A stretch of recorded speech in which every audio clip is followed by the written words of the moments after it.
হে guys, good morning. আশা করি তোমরা খুব ভালো আছো, সুস্থ আছো। আমিও ভালো আছি। তো আজকের মিনি ব্লগটা আমি এখান থেকে স্টার্ট করলাম। তো আশা করব ভালো লাগবে। লাইক কমেন্ট ফলো করে পাশে থাকো, আর ফার্স্ট থেকে লাস্ট অব্দি আমার ব্লগটা দেখো। সুন্দর একটা কমেন্ট করে যাইও, কেমন লাগলো তোমাদের অবশ্যই জানাইও। আর দেখো, আমার কিন্তু এদিকে ঘরটার মোছা কিন্তু হয়ে গেল, আর এদিকে বারান্দাও মুছা নিলাম। আর আমি সকালে উঠে বাসন টাসন প্রথমে মেজে ঘষে নিয়েছি, তারপরে ঘরটার ঝাড়ু দিয়ে ঘরটার মুছে নিলাম। আর দেখো, রৌদ্র তো উঠেই নেই, তাও ভাবলাম কাপড় চোপড়গুলো মেলে দিই, তা একটু হাওয়াতে তো শুকায়। তো যাই হোক, দেখো কাপড় চোপড় মেলা শেষ করার পরে কিন্তু এইদিকে উঠানটা ঝাড়ু দেওয়ার পালা। দেখো, উঠান পরিষ্কার থাকলে কিন্তু তখনই ভালো লাগে, যেন একটা ঘর বাড়ি যখন পরিষ্কার রাখো, উঠানটাও পরিষ্কার রাখার চেষ্টা করতে লাগে। তো দেখো, এদিকে কিন্তু আমি ঝাড়ু ঠাড়ু দিয়ে নিলাম, আর এখন আমার কাপড় চোপড়ও আছে একটু ধোয়ার। তো দেখো, এদিকে কিন্তু আমি কাপড় চোপড়গুলো একটু ভিজিয়ে নিলাম। তো এগুলো ধুয়ে টুয়ে আবার স্নান টান করে আবার তোমাদের সাথে দেখা হবে কি করি না করি। যাই হোক, দেখো আমার কিন্তু সব কাম কমপ্লিট করে আমি স্নান টান করে আসলাম। তো এখন ভাবলাম চুল টুল আসায়, নিজেও তো পরে আর সময় পাই না, আর ভুলেই যাই নিজের যত্ন করতে, কাজ করতে করতে এমন একটা কি কব আর। তো যাই হোক, দেখো এদিকে কিন্তু আমি ক্রিম ট্রিম লাগাই সিঁদুর টিঁদুর পইরা নিলাম। আর এখন তো জানো পূজা দিতে লাগবে, স্নানের পরে তো আমি প্রথমে পূজাটাই কমপ্লিট করার চেষ্টা করি, তারপরে বাকি কাজ কামগুলো করি। তো এখন যাবো আমি পূজা দিতে, আর দিকে একটু লসুন টসুন লাগাই নি, এগুলো লাগাই তো ভুলে যাই যে কবে আয়না দিছে, শেষই হয় না, লাগাই না তো শেষ হবে কিভাবে। তো যাই হোক, দেখো এদিকে পরিষ্কার হয়ে নিলাম। দেখো এখন পূজা টুজা দিই, চলো।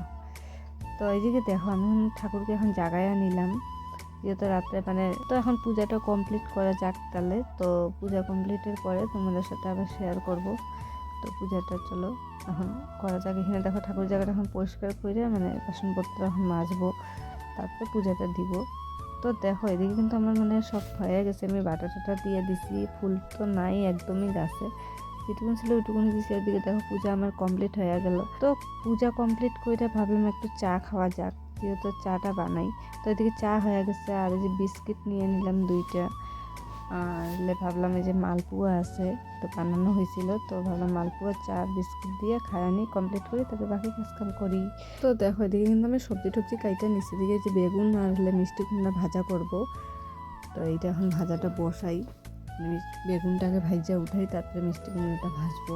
তো আজকে রান্নাবান্না ওরকম কিছু নাই, তো ভাবলাম বেগুন আর মিষ্টি কুমড়া ভাজা করি, আর আলু ফুলকপির রসা করব। আর কিছু করব না, এটাই ভাবতেছি করবো, যেহেতু হাজব্যান্ড নাই, তো শর্টকাট রান্না করি। তো দেখো দেখি কিন্তু বেগুন ভাজা আমার হয়েই গেল। তো বেগুন ভাজাটা এখন নামায় মিষ্টি কুমড়া ভাজাটা করি। আর গরম গরম ভাতে কিন্তু বেগুন ভাজা, মিষ্টি কুমড়া ভাজা হোক, ডাইল হোক, বা আর কিন্তু কিছুই লাগে না, ওইটা দিয়ে খাওয়া হয়ে যায়। তো যাই হোক, দেখো এদিকে কিন্তু আমি মিষ্টি কুমড়া ভাজা বসাইয়া দিছি, তো হয়েই গেছে ওইদিকে।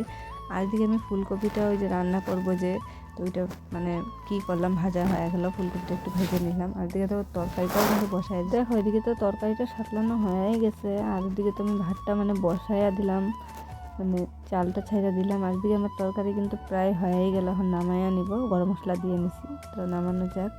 তো বাকি কাজকামগুলো এখন করি না, আমার রান্না প্রায় শেষ। তো এদিকে ভাতটা হইতে থাক, আর বাকি কাজকামগুলো করি এখন। বাসন আছে, ওগুলো মাজার, ওগুলো কলে করে যায় ধুয়ে আসি বাসনগুলা।